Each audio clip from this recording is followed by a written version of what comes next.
Assalamualaikum warahmatullahi wabarakatuh. Teman-teman pecinta horor, Dwi Widianti, apa kabarnya teman-teman semua? Semoga kalian selalu dalam keadaan sehat walafiat. Dan seperti biasa, aku ingin membawakan sebuah cerita horor. Dan cerita kali ini datang dari salah satu narasumber bernama akun @zeropoint di akun Twitternya, berjudul Palasik atau Palesit. Dan cerita ini diangkat berdasarkan kisah nyata ya teman-teman.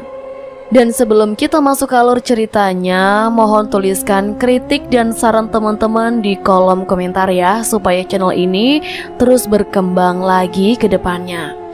Support terus channel ini dengan cara klik tombol subscribe, like, dan tekan lonceng notifikasinya. Oke, nggak usah pakai lama, langsung saja kita masuk ke alur ceritanya. Tolong, anak saya sudah mau 1 minggu panas tinggi, nangis terus, badannya semakin kecil atau menciut, keluh Bu Ana kepada Pak Menteri. Ini bukan sakit biasa, ini penyakit ain. Spontan Pak Menteri gemetar. Palesit itu kembali.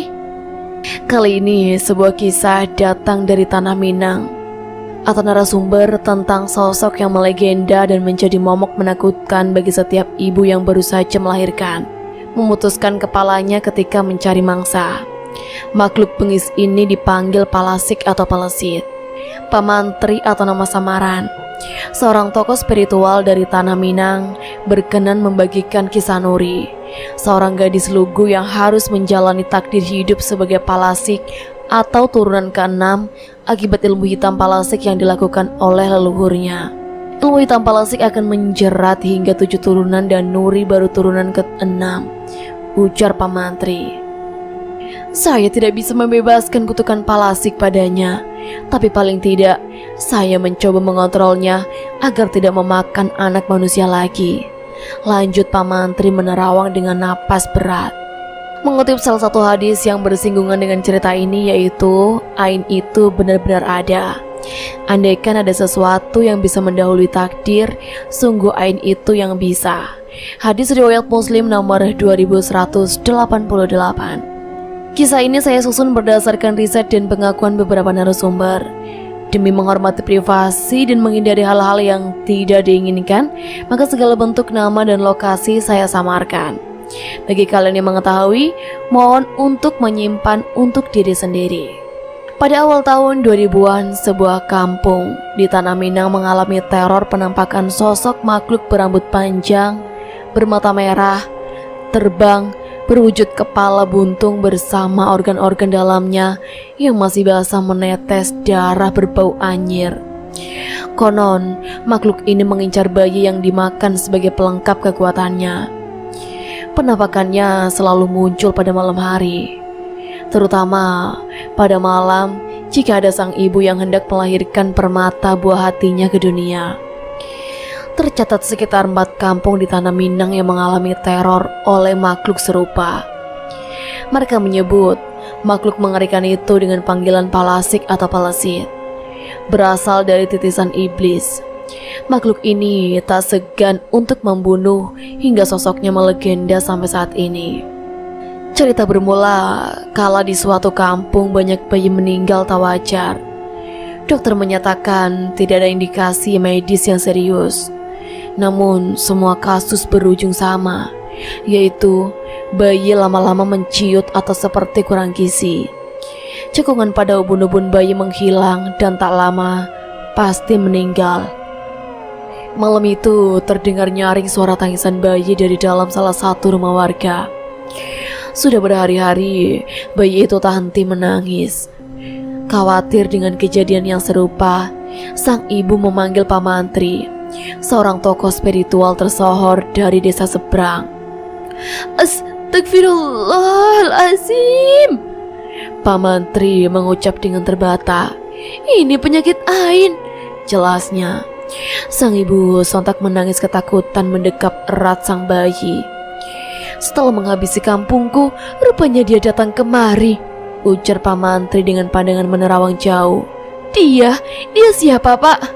Sang ibu histeris memastikan. Palasik, jawab Pak Mantri. Rahangnya mengeras seolah menahan emosi. Sang ibu menangis histeris. "Tolong saya, Pak, tolong anak saya, tolong," melas sang ibu. "Apa ibu pernah menerima tamu dari orang asing tak dikenal?" tanya Pak Mantri. Sang ibu yang bernama Bu Wani menerawang mengingat. Bu Wani mulai bercerita. "Sekitar 1 minggu lalu, sore hari, saya baru selesai memandikan anak. Lalu ada yang datang ke rumah, wanita cantik mengenakan samping. Dia bilang sedang mencari seseorang. Karena kelelahan, dia meminta air minum padaku. Masuk, Kak, aku mempersilahkan dia masuk dulu. Anak pertamaku berteriak meminta air untuk mandi. Maklum saja, setiap membutuhkan air, kami harus menimba dulu dari sumur. Aku yang kerepotan sedang memakaikan sekecil baju. Perempuan itu seketika menawarkan bantuan. "Sini, Bu, biar saya bantu pakaikan baju adiknya," ujarnya. Karena anak pertamaku sudah rewel, maka aku menyetujui bantuan darinya. "Gak apa-apa kah? Maaf merepotkan. Saya ambil minum untuk kakak dulu ya," ujarku lalu mengambilkan segelas air. Kemudian pergi ke sumur belakang rumah untuk menimba. Perempuan itu tampak masih muda. Saya tafsir usianya sekitaran 20-30 tahunan. Sekilas saya perhatikan, dia nampak lembut, juga telaten memakaikan minyak dan baju ke anak saya. Tanpa berprasangka buruk, saya meninggalkannya bersama bayi saya di ruang tengah. Setelah selesai memandikan anak pertama, saya mengisi terlebih dahulu semua bak. Namun, belum semua wadah terisi penuh, saya mendengar suara anak saya menangis, lalu saya bergegas kembali ke dalam rumah. Saya melihat perempuan itu sedang menatap ke anak saya. Saya langsung menggendong bayiku. Tak lama, perempuan itu pamit pergi. "Saya pamit, Bu, terima kasih," ucapnya lembut. Tetapi kedua matanya menoleh tajam ke arah anak saya. Yang aneh, dia datang untuk meminta minum. Tetapi minum yang saya sediakan masih penuh belum tersentuh. Sejak saat itu, anak menangis tak henti-henti. Nyusunya jadi kuat tapi berat badannya terus turun. Setiap malam selalu demam tinggi seperti ini, Pak. Tolong saya. Bu Wani menutup ceritanya. "Maaf, coba anak ibu saya periksa dulu." Pak Mantri menyampaikan bahwa anak itu sudah terkena penyakit ain akibat palasik. Makhluk palasik memiliki kemampuan membunuh bayi hanya melalui tatapan tanpa perlu menyentuhnya. Berikutnya sang bayi akan menciut. Kemudian palasik itu akan datang menjemputnya untuk dimakan. "Atas izin Allah, saya akan upaya hentikan dia," ujar Pak Mantri. Malam itu Pak Mantri memutuskan untuk menginap di desa tersebut.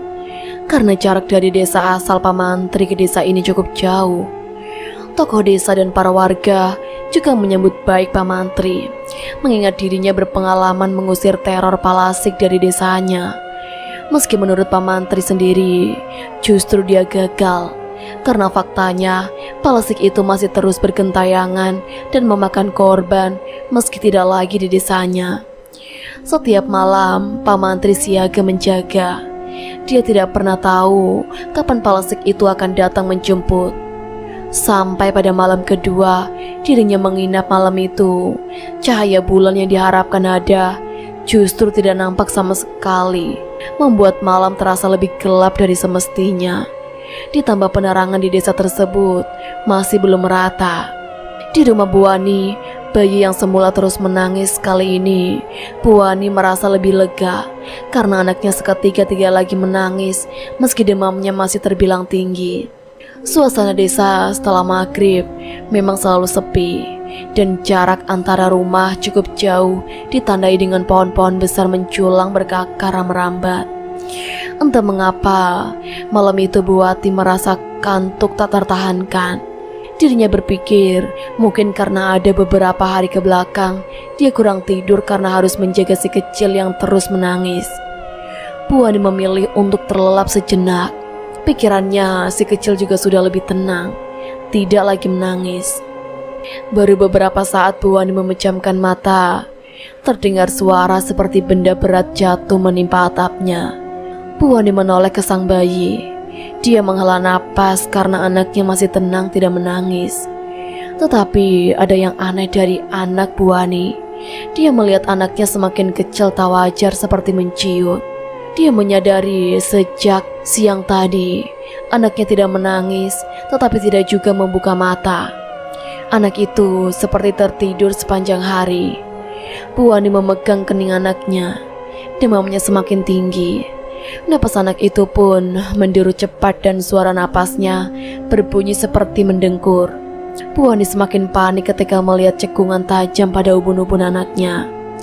Dia merasa bingung atas apa yang terjadi. Peluh menetes deras di keningnya. Astagfirullahaladzim, apalagi ini? Bu Ani menangis.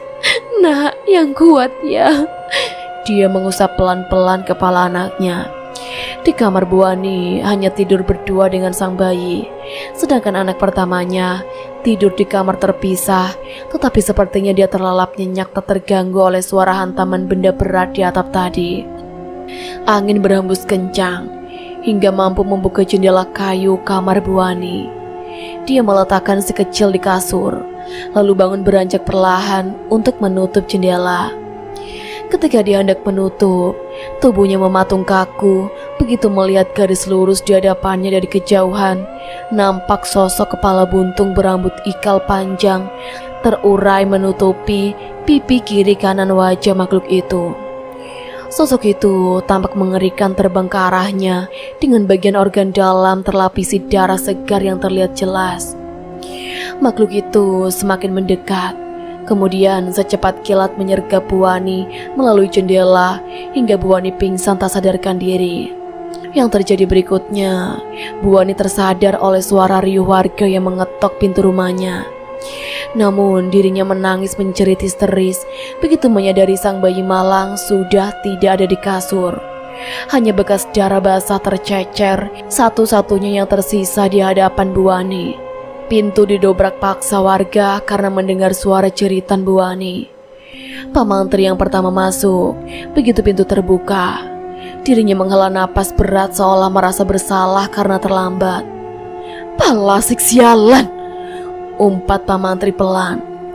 Keesokan harinya, para petinggi desa memasang status siaga pada seluruh kepala keluarga. Ronde malam dilakukan secara menyeluruh. Pak Mantri juga diminta untuk tetap di desa. Belum ada 1 minggu operasi siaga dilakukan, mereka kembali ke colongan di hari keempat. Salah satu ibu hamil di desa meninggal bersama sang bayi ketika hendak melahirkan karena dimakan palasi.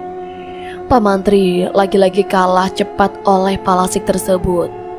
Makhluk itu memiliki ilmu hitam yang sangat tinggi dan penuh tipu daya, ujar Pak Mantri. Pandangannya menerawang jauh mengingat peristiwa silam. Hingga 2 malam setelah itu, saya mengenal makhluk itu sebagai Nuri. Pak Mantri melanjutkan ceritanya. Tok tok tok. Kamar tidur Pak Mantri diketuk kasar. Dari dalam kamar dia menyadari bahwa yang bertamu bukanlah manusia. Naluri spiritualnya lebih cepat 1 langkah dibandingkan penglihatan matanya. Masuk, sila Pak Mantri. Kenapa berhenti? Lanjut Pak Mantri ketika pintu terhenti terketuk beberapa saat. Angin dingin berhembus kencang. Guntur mendadak tenggelam, cuaca di luar semakin gelap karena mendung. Tak lama, hujan turun begitu deras. Gemericik air mendarat di tanah dan loteng terdengar sangat bising. Pintu Pak Mantri tergedor lagi. Pak Mantri mengambil tasbih yang ia letakkan di bawah bantalnya. Pak Mantri mulai merapal ayat-ayat doa. Perlahan, langkahnya berjalan mendekat ke arah pintu. Dia merasakan energi negatif yang sangat kuat berada di dekatnya. Pintu itu tergedor semakin keras. Pak Mantri telah tiba tepat di hadapan pintu yang tergedor itu. Dia menarik napas panjang, mengucap asma Allah. Lalu dengan sekali hentakan, dia membuka pintu tersebut. Tak ada seorang pun. Dia menoleh ke kiri dan ke kanan. Matanya menelisik ke menyisir ruangan tamu. Namun tak ada apapun atau siapapun. Dia berbalik arah menutup pintu kamarnya. Baru beberapa langkah dia berjalan, langsung terhenti karena ada yang menetes dari langit-langit ruangan jatuh tepat di kepalanya. Pak Mantri menyentuh cairan yang menetes di kepalanya. Bau anyir langsung terasa menyengat, dan benar saja, begitu dia melihat tangannya, cairan yang menetes itu ialah darah. Tetesannya semakin deras jatuh ke kepalanya. Pak Mantri menoleh ke atas. Dia terkejut sosok kepala buntung dengan organ dalam basah itu berada tepat di atasnya dan menjatuhkan 2 mayat bayi ke muka Pak Mantri. Astagfirullahalazim. Makhluk itu ketawa memaki, kemudian sekejap menghilang ketika Pak Mantri memperhatikan mayat-mayat bayi yang tergeletak. Pak Mantri memilih mengurus jasad 2 bayi ini dibandingkan mengejar makhluk itu. Namun, baru dia akan mengambil kain putih, suara pintu rumahnya terketuk lagi. Kali ini, ketukan itu terdengar pelan dan sopan. Pak Mantri menduga itu adalah warga, maka dia bergegas membukakan pintu tersebut.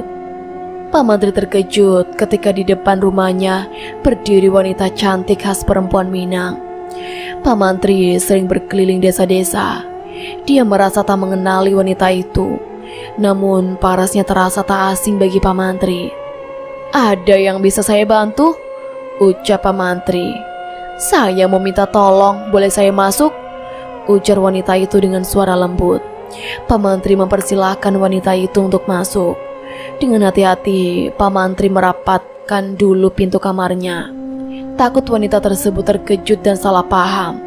Terlebih baginya, orang di hadapannya ini ialah orang asing yang juga perlu diwaspadai. Tanpa basa-basi, wanita itu menyampaikan maksudnya.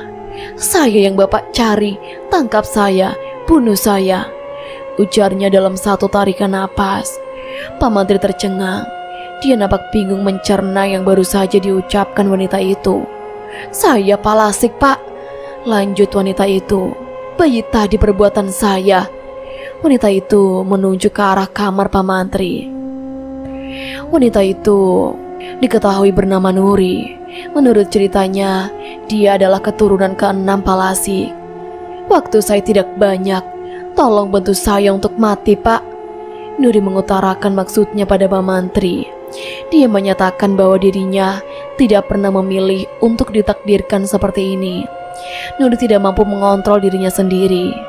Setiap harinya, dia selalu dihantui rasa bersalah karena telah mencelakai banyak bayi dan memberikan musibah bagi setiap keluarga yang ditinggalkannya. Semakin hari, dia merasa iblis di dalam dirinya semakin kuat, dan Nuri semakin tidak memiliki kendali atas dirinya sendiri.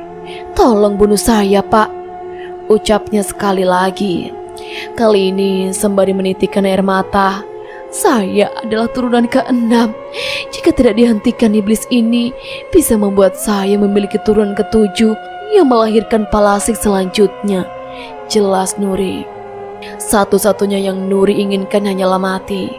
Menurutnya, kematian dirinya adalah satu-satunya jalan solusi untuk menghentikan teror ini. Nuri ingin kutukan Palasik ini berhenti di turunan ke-6 atau Nuri. Dia tidak ingin ada Palasik selanjutnya, yang mana itu merupakan turunan dari Nuri. Namun di luar dugaan, Pak Mantri yang melihat air mata ketulusan dari Nuri menyanggah permintaannya.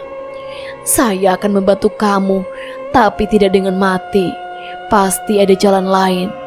Pak Mantri merasa tidak tega. Nuri berkali-kali menegaskan bahwa jalan satu-satunya ialah dengan dia mati. Namun Pak Mantri juga tak kalah keras untuk menolak. Waktu mereka berbincang tidak banyak. Nuri akan kembali menjadi Palasik.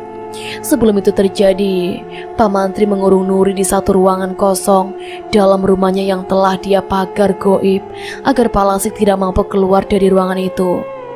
Malam itu, Pak Mantri bertekad untuk membantu Nuri. Dia segera mengurus mayat-mayat bayi di kamarnya, lalu dilaporkan ke desa. Namun, Pak Mantri tidak melaporkan mengenai Nuri yang sudah dia tangkap dan tahan. Jika dilaporkan, tentu saja tidak ada warga yang setuju dengan pilihan Pak Mantri, dan pasti akan langsung membakar atau membunuh Nuri. Hari-hari berikutnya, Pak Mantri mencoba menggantikan makanan Nuri dengan ayam hidup hingga domba. Namun, hewan-hewan itu malah mati tanpa disentuh oleh Nuri, dan Palasik tidak memakan hewan-hewan itu. Gelagat aneh Pak Mantri dicurigai warga hingga suatu peristiwa membuat keberadaan Nuri diketahui warga. Hal itu membuat Pak Mantri dipaksa untuk jujur atas apa yang terjadi. "Penggal kepala saya, Pak, pisahkan dengan tubuh saya," ucap Nuri. "Terima kasih karena sudah berusaha untuk membantu saya. Bapak tidak membunuh saya. Mati adalah pilihan saya," lanjut Nuri sebagai kalimat penutup untuk yang terakhir kali sembari berurai air mata. Setelah dilemahkan dan pada waktu yang tepat, telah tiba waktu eksekusi Nuri. Dia yang telah tidak berdaya dibawa ke pesisir pantai, yang mana untuk menuju sana harus terlebih dahulu membelah hutan rimbun dengan pohon-pohon besar dan semak-semak tinggi yang merambat. Pak Mantri menyerahkan pemenggalan kepala Nuri dilakukan oleh Pak Aan, seorang pelaku spiritual dari desa tersebut. Selain karena Pak Aan lebih berhak, alasan utama lainnya ialah karena Pak Mantri tidak tega. Setelah upacara ritual selesai dilakukan, tubuh Nuri yang telah terpasang direbahkan di tanah, kemudian secepat kilat dieksekusi oleh Pak Aan hingga kepalanya terputus. Mata Nuri terbuka dan separuh lidahnya menjulur keluar. Setelah itu, kepala dan tubuh Nuri dipisahkan dan dibawa oleh 2 mobil terpisah untuk menguburnya. Satu mobil yang membawa tubuh Nuri melaju jauh ke arah barat, sedangkan satu mobil lainnya yang membawa kepala Nuri melaju ke arah timur. Sesuai petunjuk dari Nuri bahwa kepala dan tubuhnya tidak bisa disatukan. Namun semua mata terbelalak dan jiwa-jiwa menjadi panik ketika mobil yang membawa kepala Nuri memberikan laporan bahwa kepala itu telah hilang entah kemana. Karena serangan panik dan ketakutan setengah mati, mobil yang membawa tubuh Nuri juga berhenti di tengah jalan dan mengambil jalan pintas untuk segera membuang tubuhnya ke laut. Palasik yang kepalanya terpisah dari tubuhnya pasti akan datang menjemput tubuhnya. Seluruh warga bergidik ngeri. Mereka mengutuk diri mereka sendiri, merasa bahwa pembalasan dari Palasik pasti akan lebih keji menyerang desa mereka. Itu yang sebenarnya saat itu saya pikirkan. Nuri salah. Kutukan Palasik tidak bisa dihentikan semudah dia mati. Iblis itu begitu kuat sampai perjanjian itu selesai atau turunan ke-7. Pak Mantri menutup ceritanya padaku. Sejak peristiwa itu, Pak Mantri tidak lagi mengetahui kabar desa. Dirinya memilih untuk hijrah ke Pulau Jawa dan memulai kehidupan baru sampai saat ini. Nah teman-teman, jadi itulah tadi akhir cerita dari Palasik. Semoga teman-teman bisa mengambil hikmah dan pelajaran yang terkandung di dalam cerita ini. Saya akhiri dulu sampai di sini ceritanya. Sampai bertemu di ceritaku selanjutnya. Wassalamualaikum warahmatullahi wabarakatuh.